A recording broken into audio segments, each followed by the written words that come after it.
There are many films, books, documentaries, and TV shows that are based around real-life happenings, and American Horror Story, the famous television series, can be added to that list. Most of the program's characters were created using the inspiration from real events and people, and I've already talked about a few before, such as the Black Dahlia, Schlitzie, and Edward Mordache. But here are 4 people and a place that have been the inspiration behind the show, all of which have a grisly and dark history. Twisty the Clown is probably one of the scariest and freakiest characters of all. With his disturbing mask and murderous antics, he really is everyone's worst nightmare. And the fact that he is a clown makes him even creepier. So creepy in fact that even the US's largest clown organization complained that American Horror Story is contributing to an increase in clown fear, which is already a very common phobia. To make matters worse, Twisty was based on a real-life clown, and his name was John Wayne Gacy, also known as the Killer Clown, who was a serial killer in the 1970s. Now, although this has not been confirmed, and many argue it's false, it's said during some of John's savage attacks he would be dressed up as his alter ego Pogo the Clown, which was an act he created in 1975. He would dress up as the clown and attend parties and events for some extra money. Gacy's crimes were truly horrific. He would target young men who were usually prostitutes or runaways, promising them work, then taking them back to his home and performing a variety of sick acts. Some were chloroformed, raped, and then strangled, and others were tortured and choked with their own underwear. His crimes came to an end in 1978 when he was investigated over the disappearance of a 15-year-old boy. After searching John's house in Des Plaines, Illinois, the police uncovered the horror of his crimes and he eventually confessed. He admitted he had lost count of how many he had killed, but police found 26 bodies buried in the crawl space beneath his home, which Gacy said he had intended to concrete over. 3 further bodies were found elsewhere on his property, and he admitted to discarding 4 of his latest victims' bodies in the nearby Des Plaines River. Gacy was convicted of 33 murders in total, although it's thought there are many more unconfirmed killings. In 1980, he was sentenced to death, and after spending 14 years on death row, was finally executed by lethal injection on the 10th of May 1994. Gacy showed no remorse for his crimes, and whilst awaiting execution, he created many pieces of artwork, most of which included skulls and Disney characters. After his death, some of these were sold off, with perhaps the strangest being a self-portrait depicting a clown that he labelled "Goodbye Pogo the Clown." Delphine LaLaurie. Kathy Bates played Madame Delphine LaLaurie, the sadistic mother and slave owner in American Horror Story, who shows no remorse for the hideous way she treats her slaves. So, how accurate is her portrayal, and was the real Delphine LaLaurie really that cruel? Born in 1775, Delphine was brought up in a time when slavery was perfectly acceptable, and it was normal to use extreme discipline. At the time of her 3rd marriage to a French physician, Louis LaLaurie, she owned at least 54 slaves. She kept them chained up and gave them the bare minimum rations to survive, despite complaints from her friends and relatives about the barbaric treatment. She continued to incarcerate her slaves in wretched conditions, and it was reported she would beat her children if they tried to feed them. Then, in April 1834, a fire broke out at the LaLaurie residence. The fire was in the kitchen just below the slave quarters, and neighbours became concerned about the chained-up slaves being trapped and burned. After Delphine refused to hand over the keys to the slave quarters, the door was broken down. This is when they discovered the appalling conditions the poor slaves were living in. They were tightly chained together and their bodies were covered in scars and open wounds. Apparently, 7 of the men were horribly mutilated and found suspended by their necks with their limbs stretched and torn. One of the men also had a gaping hole in his head that was apparently filled with worms. It's been said that the fire that led to the discovery of the slaves' barbaric conditions was deliberately started by a 70-year-old lady who was the cook, who was found chained to the stove by her ankle. She said she started the fire as a suicide attempt as she feared she was going to be sent for punishment in one of the upper rooms, and said that any slave who entered this room was never seen again. Shortly after the discovery, the LaLaurie home was ambushed by angry locals, and Delphine fled and is thought to have lived out the rest of her days in Paris, where she died and was buried sometime in the 1840s, before being exhumed and reburied in the St. Louis Cemetery in New Orleans. Although there is no actual record of her grave there, in the 1930s a man found an old copper plaque in one of the alleys at the cemetery. and Delphine LaLaurie's name was inscribed on it, stating her place of death was in Paris on the 7th of December 1842. Jimmy Darling. Jimmy Darling was a main character in the 4th season of Freak Show, and just a quick rundown of him, he is the illegitimate child of the bearded lady and the strongman. He has a condition called ectrodactyly, which means he has a deformed claw-like hand with digits missing, which earned him the stage name Lobster Boy. His deformities have been exploited all his life, with even his birth being a paid-for stage show. He is forced to perform in the Freak Show and can only dream of leading a normal life. But when some of his fellow performers are threatened, he viciously slits the throat of a policeman.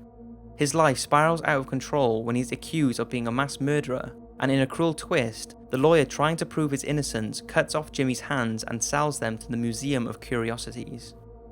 It's long been thought that Jimmy Darling was based on real-life ectrodactyly sufferer Grady Stiles Jr., who himself was a freak show performer called Lobster Boy who was born in 1937. His deformity was more extreme than Jimmy's, with both his fingers and feet fused together to form claw-like extremities. Grady was one of a long line of family members with the condition who all travelled around the country performing circus acts, earning them a very good living. And although Grady did marry and father 4 children, 2 of which were also affected with the condition, he, much like Jimmy Darling, dreamed of a normal life. Unhappy with the way things were, he became very abusive to his family and turned into a chronic alcoholic.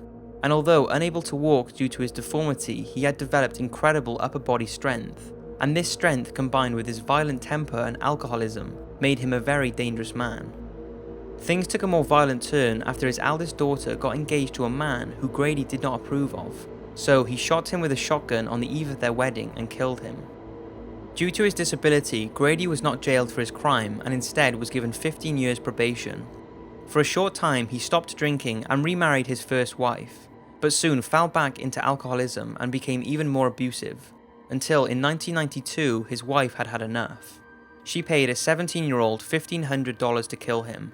Shortly after, Grady was shot in his own home by his wife's hitman. In her defense, his wife said, "My husband was going to kill my family. I believe that from the bottom of my heart. I'm sorry this happened, but my family is now safe." If you are aware of this story and its link to American Horror Story, then you may already know that in the opening credits of Freak Show, a small statue appears with an unnerving likeliness to Grady. And also a snapshot of him can briefly be seen at the American Morbidity Museum in episode 3. The Axeman. The Axeman was a jazz musician who played the saxophone in various clubs throughout New Orleans. He was featured in series 3 of American Horror Story and was a serial killer whose preferred weapon was of course an axe. He was killed in 1919 by the Coven to stop his reign of terror, but in the present day he is brought back through an Ouija board. While this character is actually based on a real serial killer known as the Axeman of New Orleans, who carried out a terrifying killing spree between May 1918 to October 1919. He would chisel his way into his victim's home, usually through the back door, before butchering the occupants with an axe, and one time a straight razor which he used to cut the victim's throat from ear to ear. In total, 8 murders were attributed to him, but there could have been many more. Most of his victims were Italian, and the killings caused an enormous amount of panic in the community. The scared citizens would stay in at night and would visualize the mad Axeman behind every corner. The already frightened community was scared once again on Friday the 14th of March 1919, when a strange letter was sent in to the editor of the New Orleans Times, supposedly written by the killer. It stated that he would kill again at 15 minutes past midnight on the night of March the 19th. But would spare those who played jazz music in their homes. That night, the clubs and bars of New Orleans filled to capacity and played jazz music all night long. But since some citizens did not attend and did not play jazz music in their homes, police believe the letter could have been a hoax since no one was killed that night. The Axeman was never caught by the police, but his crime spree stopped as mysteriously as it started, when a man by the name of Joseph Mumphrey, who had long been associated with the murders, was supposedly killed in 1920 by the widow of one of the Axeman's victims, and after this there was a sudden end to the killings. The whole story of the New Orleans Axeman is very long and complicated, so is probably worth a documentary, but that is the real story and inspiration behind American Horror Story's Axeman. The Cecile Hotel. Hotel is the much anticipated 5th season of American Horror Story, and the plot centers around the strange and bizarre happenings that take place at the fabricated Hotel Cortez set in Los Angeles. The hotel has a different horror lurking behind every door and is filled with demons, ghosts, and curses. So it's no surprise that the inspiration behind the hotel comes from old hotel horror films, but mainly the infamous Cecile Hotel in downtown Los Angeles that was opened in 1925. Now, if you've watched some of my other videos, you'll know this hotel is most famous for the place where Elisa Lam was mysteriously found dead in the rooftop's water tanks. But the hotel has also been plagued with seedy encounters, murders, and suicides, all of which were the inspiration behind the new season. For starters, the hotel was once home to the American serial killer Richard Ramirez, known as the Night Stalker, who terrorized Los Angeles in the 1980s, and was convicted of 13 murders. During his murderous period, he lived in a $14 a night room on the top floor of the Cecile Hotel, and after slaughtering his victims, he would dump his bloody clothes in the hotel's dumpster before returning to his room.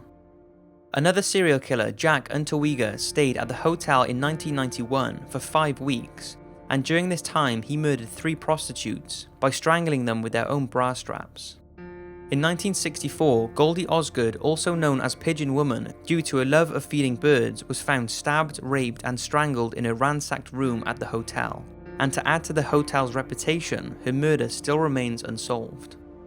As well as murders, the hotel has also been associated with suicides. In 1962, Pauline Otten threw herself to her death from the 9th floor and landed on a passing pedestrian, killing him instantly.